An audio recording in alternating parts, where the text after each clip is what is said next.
right, ready? Yeah, we're going to take a snap analysis looking at who played how much and who should get some more playing time, who should get it dialed back, and some of the information we can glean from what happened out there on the field. So let's get into it. What's up? It's your boy Cintron coming back at you with another analysis video. To kid you not, that's my real name. So game ball, 3 stars and snap count analysis. Not sure we'll get to all that, Jimmy Kempinski, but week 1, Eagles versus Packers. Let's get into it.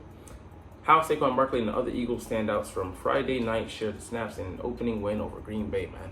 And celebrate that one because, it was sloppy early. We pulled out the win.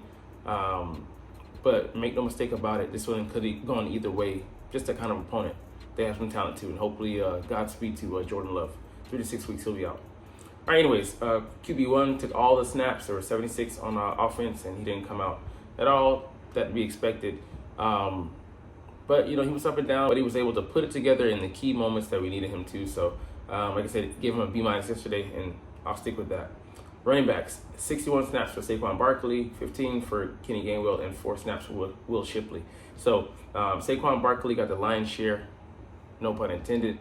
But he came out for a couple because he ran hard into his line, into the back of someone, maybe Landon Dickerson. And, he came out, I was like, oh, hope it's not a arm, a fracture or anything like that, or a sprain, but he was able to go back in, and he was on the sidelines for a good little bit, and they were kind of teasing us. I'm like, is he injured or not? But I just think they decided to go with Gainwell to close out the first half, and then let him play after that. So Kenny Gainwell got that those snaps in a 2-minute area, so he was a 2-minute back. But he showed some nice things. He had a juke on one move. I'm like, damn, okay, I see you out there, man. He juked 2 dudes actually on that catch, 11-yard catch, I think, 10-yard catch for a first down. So I loved what he showed.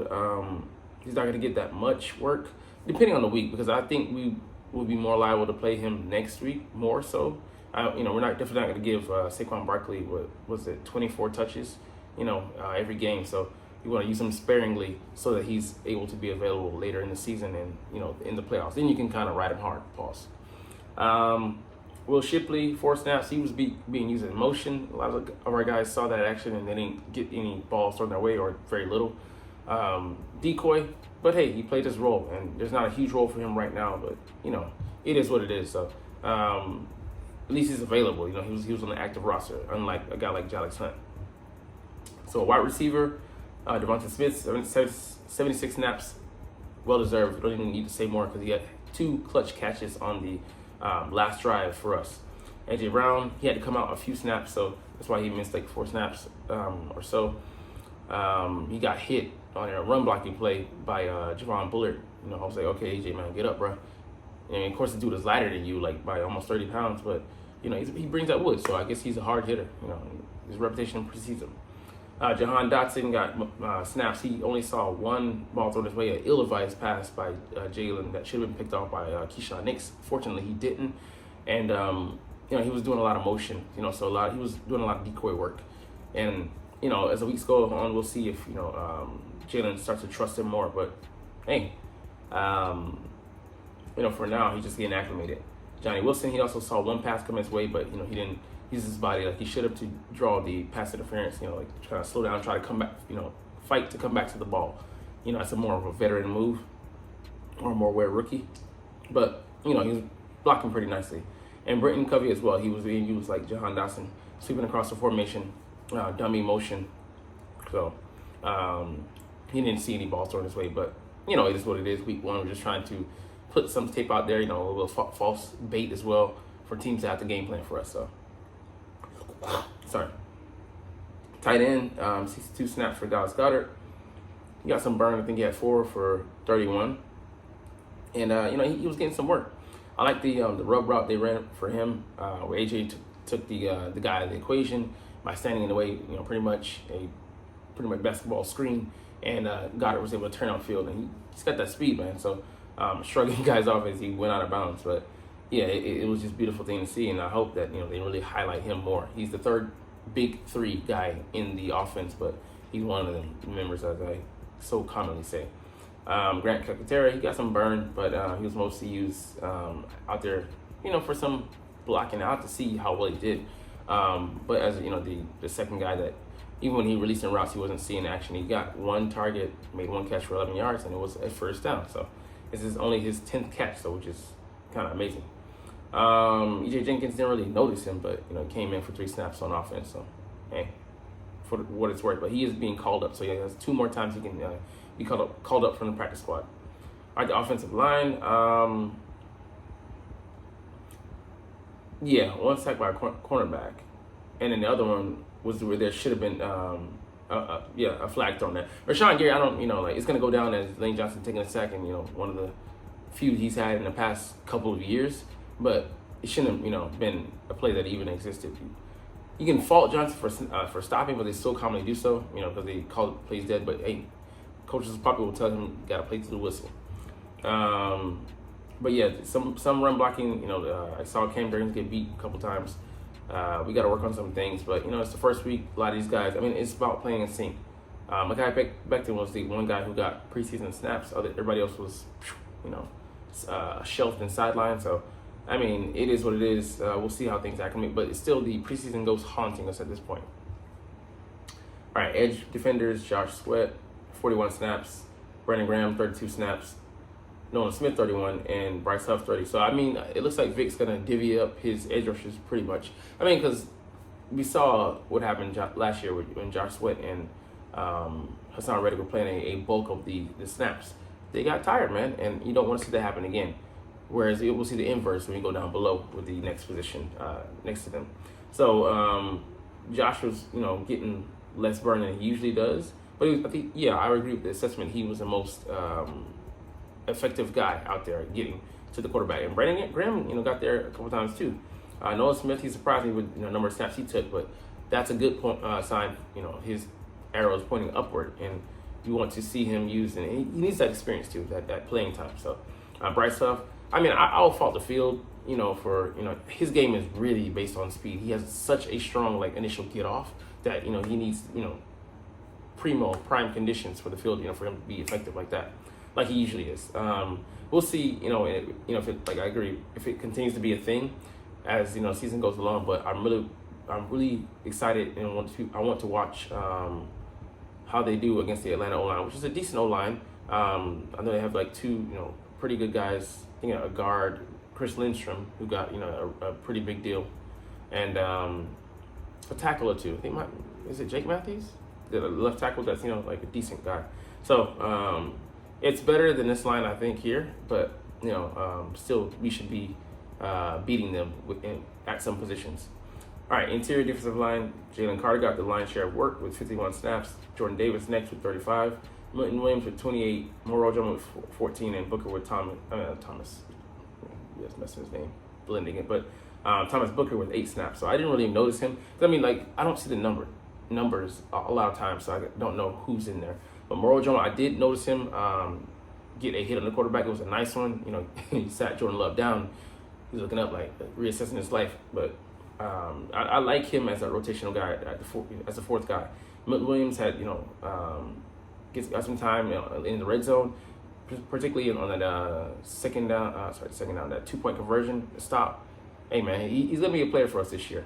He's a veteran of this group. Jordan Davis, we saw him move at times, but at times he was able to stand out and occupy 2 guys. So I think he's not going to be used. Oh, we'll see if will be used in a pass rush role in the least. But if they could even just sprinkle that in a little bit, just throw a curveball at the offense, man, just all the more multiplicity you can have, the better. And Jalen Carter, he was a monster. He was being held, just destroying guys. I'm arguing with some dumb Packers fan, talking about their right tackle. I forget his name, Tom Tucker. That's Family Guy. Anyways, Tom Ryan, I think. Ryan Tom, whichever one it is. He played like an all-pro last night. No, he didn't. He acquitted himself. I would say he played a decent game. I would say at the very best it was a good game. But he got beat. Got beat sometimes. He contributed to getting pushed back into the quarterback and a sack on one play. I mean, not directly his fault, but it would have been better if he wasn't there. And it hurries. I mean, I would say if the quarterback didn't get his hand out of the ball out of his hand so quickly, would have been a pressure. So we'll see. But yeah, I mean, like Jalen Carter was out there destroying folks, so he is definitely worth his much ballyhooed reputation. And he didn't mean to hurt, you boy. It just is what it is on a field like that too. And Jordan Love, I just wanted him to give up on that play. Give up on it. Like, live to fight another day. You got to be smart. That's a part of, should be a part of your $50 million plus contract. Situational awareness. At the end of the game, you're not likely to win this game when the percentage is low. Live to fight another day, as Craig's father would say. All right, linebacker, Zach Bond. What else do we need to say, man? This game, guy was excellent this game. Saw one or two, miscues where, he could have come in better angle, whatever, but 2 sacks, getting pressure, making it difficult to throw around him so that Reed Blankenship would come down and get the interception.